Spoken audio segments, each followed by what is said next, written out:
आदत हो चुकी है तेरी। कुछ ही देर में वो लोग रेसिडेंशियल बिल्डिंग के सामने पहुंच गए थे। सर्वोच्च जंप लगाकर नीचे उतरा और फिर उसने ख्याति को भी अपनी बाहों में लेकर नीचे उतार दिया। सर्वोच्च ने जाबाज की पीठ को कुछ देर तक सहलाया और फिर एक सर्वेंट आकर उसे अपने साथ ले गया। ख्याति ने जैसे ही लिविंग रूम में एंटर किया, सामने से राधिका दौड़ कर आई और बोली, मैडम अब कहाँ चली गई थी? मैं आपके लिए कितना डर गई थी। इतना कहते हुए वो सिसक कर रोने लगी और फौरन उसकी आंखों से 2 आंसू लुढ़क कर गालों पर बह गए। ख्याति आगे बढ़ी और उसने राधिका को गले से लगा लिया। जब से वो इस मेंशन में आई थी, इस लड़की ने हमेशा ही उसे इमोशनल सपोर्ट दिया था। राधिका दिल की बहुत अच्छी थी। कुछ सेकंड बाद सर्वोच्च भी लिविंग रूम में आ गया। जब उसने राधिका को ख्याति के गले लगे हुए देखा तो सर्वोच्च की आंखें सिकुड़ गईं। उसे देखकर राधिका फौरन ख्याति से दूर हट गई और उसने सिर झुकाकर सर्वोच्च को ग्रीट किया। हैप्पी सर्वोच्च के पैरों के पास से निकलकर ख्याति के पास जाकर पूंछ हिलाने लगा। जब सर्वोच्च ने ये नजारा देखा तो उसकी हैरानी से आईब्रोज उछल गईं। उसने सोचा, मेरे घर के नौकर और मेरा कुत्ता भी इस लड़की के दीवाने हो गए। ग्रेट। ख्याति ने एक नजर सर्वोच्च पर डाली। उसने फिर से अपना वही एंग्री मैन वाला अवतार धारण कर लिया था। उसे देखकर कोई नहीं कह सकता था कि ये वही इंसान है जो अभी अभी उसे अपनी बाहों में उठाकर इतनी दूर तक चला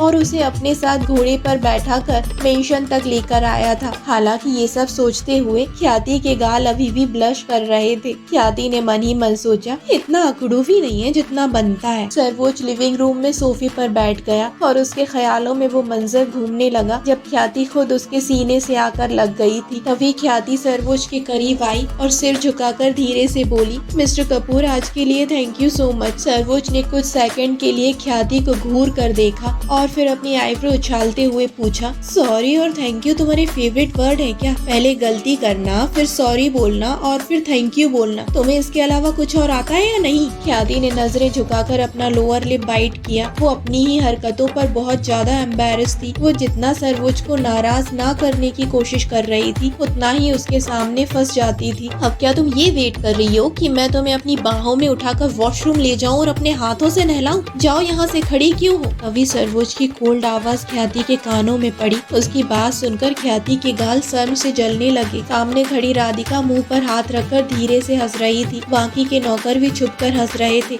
सर्वोच्च के सामने हंसने की किसी की हिम्मत नहीं थी। हर किसी ने देखा सर्वोच्च किस तरह उसे अपनी बाहों में लेकर चलता रहा था। ख्याति ने नाव में सिर हिलाया और धीरे धीरे सीढ़ियां चढ़ते हुए अपने रूम की तरफ जाने लगी। ख्याति भूल भुलैया में पसीने से भीग चुकी थी और उसके पैरों पर मिट्टी लग रही थी। उसने शावर लिया और चेंज करके बेड पर पसर गई। आज जो कुछ भी हुआ उसके बारे में सोच सोच कर ख्याति के गाल ब्लश कर रहे थे। उसकी हालत हाई स्कूल गोइंग ऐसी टीनेजर लड़की की तरह हो रही थी जिसे अभी अभी प्यार हुआ है और वो ये प्यार सबसे छुपाने की कोशिश कर रही हो। ख्याति ने पिलो को उठाकर अपने सीने से लगा लिया और सर्वोच्च के बारे में सोचती ही उसका दिल जोर जोर से धड़कने लगा। ख्याति के पेट में तितलियां उड़ रही थी और होठों से स्माइल जाने का नाम नहीं ले रही थी। अगले ही पल ख्याति के होठों की स्माइल गायब हो गई और तुरंत ही उसके दिमाग में सर्वोच्च के कहे हुए शब्द गूंजने लगे, ख्याति मेहता, खुद को इतना स्पेशल समझने की जरूरत नहीं है। तुम सिर्फ एक खिलौना हो जिसे मैंने खेलने के लिए खरीदा है। ख्याति ने अपने मुंह पर हाथ रख लिया और तुरंत उसकी आंखों में नमी तैर गई। उसने खुद को समझाते हुए कहा, मुझे उसके बारे में इतना अच्छा सोचने की कोई जरूरत नहीं है। उसने मुझे पैसे दिए हैं, मैं सिर्फ उसके लिए एक खिलौना हूँ। वो जब चाहेगा मुझसे खेलेगा और फिर मुझे उठाकर बाहर फेंक देगा। ख्याति की आंखों से आंसू लुढ़ककर उसके गालों पर बह गए। तभी रूम का डोर नॉक हुआ।